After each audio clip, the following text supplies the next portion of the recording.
আপনি যদি ভাবেন মাংস, ডিম, দুধ না খেলে শরীরে প্রোটিন হয় না, তাহলে আপনি সারা জীবন একটা ভুল জেনে এসেছেন। আর এই ভুলটা আপনার পকেট এবং স্বাস্থ্য দুটোরই ক্ষতি করছে। আজ প্রোটিন নিয়ে এমন ৩টা ভুল ধারণা ভাঙবো, যেগুলো আমরা ছোটবেলা থেকে সত্যি বলে জেনে এসেছি। একটা অনুরোধ, ভিডিওটা টেনে টেনে দেখবেন না, কারণ প্রতিটা পয়েন্টে আছে এমন তথ্য যেটা মিস করলে পুরো কথাটাই উল্টো বুঝবেন। প্রথম যে ভুল সেটা হচ্ছে, আমাদের শেখানো হয়েছে আসল প্রোটিন মানে প্রাণীজ প্রোটিন, আর ডাল, শাক, বাদাম, বীজ, হ্যাঁ, গোটা শস্য এগুলো নাকি দুর্বল প্রোটিন। সত্যিটা কি? প্রোটিন তৈরি হয় অ্যামাইনো অ্যাসিড দিয়ে, অনেকটা ইটের মতো।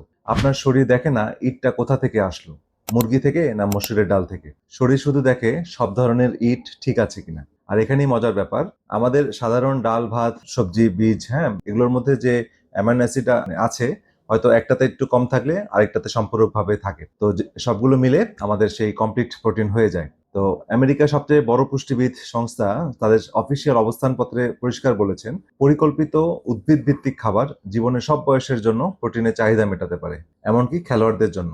মানে আপনার দাদি যে ডাল ভাত খেয়ে বড় হয়েছেন, তিনি না জেনে বিজ্ঞান মেনে চলেছিলেন। ২ নম্বর ভুলটা বলার আগে ছোট্ট একটা কথা, এই ধরনের সহজ ভাষায় স্বাস্থ্যকর বিষয় নিয়ে যে তথ্যগুলো আমরা দিয়ে থাকি, নিয়মিত পেতে আমাদের পেজটি ফলো করে রাখুন।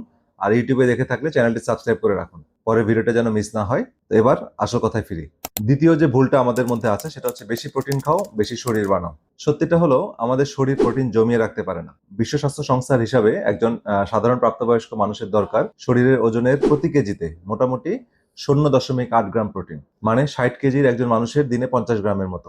এর অনেক বেশি খেলে শরীর বাড়তিটা ভেঙে ফেলে, শক্তি হিসেবে খরচ করে, অথবা চর্বি হিসেবে জমা রাখে। আর মাসেল বা মাংসপেশি, মাসেল মানে ব্যায়াম।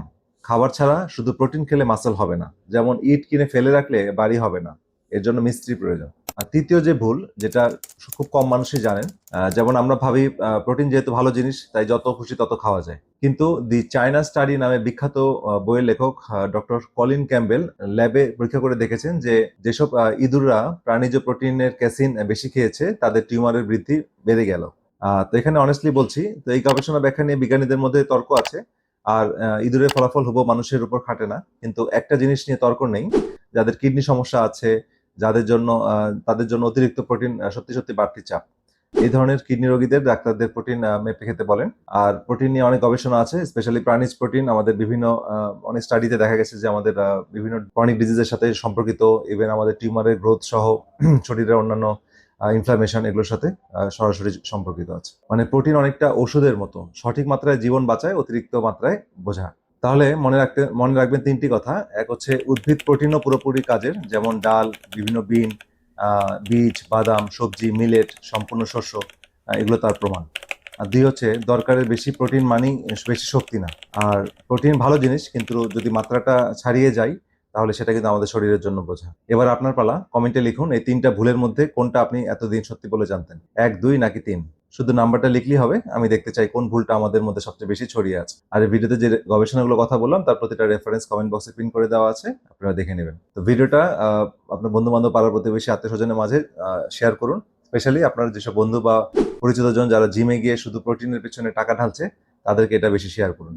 আর এখনো পেজটি ফলো না করে থাকলে পেজটি ফলো করুন, এবং ইউটিউবে দেখে থাকলে চ্যানেলটি সাবস্ক্রাইব করুন। তো দেখা হবে পরের ভিডিওতে। সে পর্যন্ত সবাই ভালো থাকেন, সুস্থ থাকেন। আল্লাহ হাফেজ।